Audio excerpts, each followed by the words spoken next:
तो हम लोग क्वेश्चन नंबर 7 पे आते हैं। क्वेश्चन नंबर 7 बेसिकली क्या बोल रहा है, एक्सरसाइज 3.1। क्वेश्चन नंबर 7 बोल रहा है find the value of A B C and D. तो मैंने बताया था अगर यहाँ पर इक्वल्स टू है तो ये पार्ट इस पार्ट के इक्वल होगा। तो ऐसे ही हम सारी इक्वेशन बनाते क्योंकि हमें यहाँ पे ए बी सी डी दे रखा हुआ है। तो पहली हमारी इक्वेशन, फर्स्ट इक्वेशन हमारी बनेगी a minus B equals to -1। ये हमारी पहली इक्वेशन है। अब हम दूसरी करेंगे 2a plus C equals to 5। ये हमारी दूसरी इक्वेशन है। 2a minus B equals to 0। ये हमारी थर्ड इक्वेशन है। और 3c plus D equals to 13। ये हमारी फोर्थ इक्वेशन है। तो अब हम क्या करेंगे, इसी इक्वेशन को सॉल्व करके हम अपनी वैल्यू फाइंड आउट करेंगे ए बी सी की। तो पहले हम करते हैं डिवाइड द इक्वेशन 1 एंड 2। नहीं, पहले हम करते हैं बी किस में सेम है। इक्वेशन 1 और 3 को डिवाइड करते क्योंकि बी से बी कैंसिल होने के चांसेस पूरे हैं। तो डिवाइड द इक्वेशन 1 एंड 3। ठीक है, तो हम लेते हैं पहले 2a minus B equals to 0, a minus B equals to 1। तो ये कैंसिल आउट होगा, 2 में से माइनस है तो माइनस होगा, तो यहाँ पर a इक्वल्स टू हमारा 1 बचेगा। तो इससे क्या पता चलता, हमारी a की वैल्यू 1 आई है। इसी तरीके हमें a की वैल्यू मिल गई है, तो a हमें इसमें दिख रहा है, तो इससे हमें c की वैल्यू, इक्वेशन 3 देखो, तो put the value of a in equation second. ठीक है, तो 2a plus C equals to 5।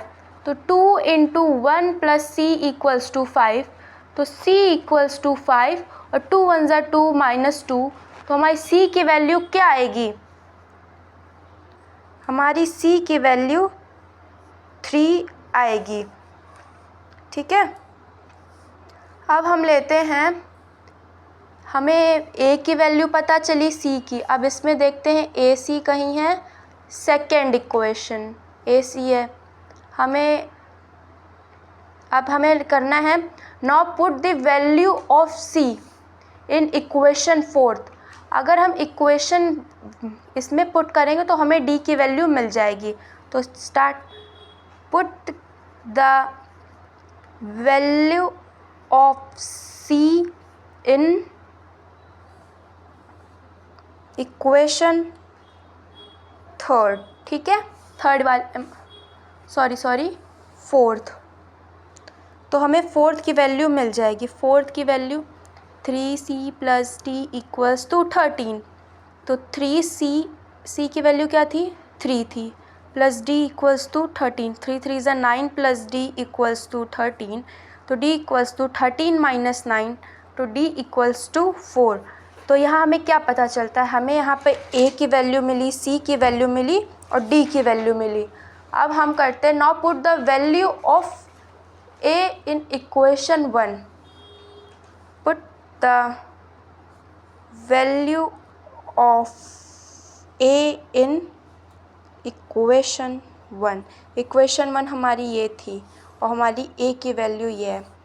तो let's start, a minus B equals to -1। ये हमारी इक्वेशन जब थी तो माइनस बी इक्वल्स टू -1 और हमारी इक्वेशन a की वैल्यू 1 थी तो +1। तो माइनस बी इक्वल्स टू 1 होगी। तो नॉर्मली हमारी b की इक्वेशन आती है, b की इक्वेशन हमारी 2 आएगी क्योंकि माइनस था उधर। तो ये हमारी b की इक्वेशन है। तो हमारी a की इक्वेशन हमें पता चली, b की इक्वेशन पता चली, c की, d की। Thank you.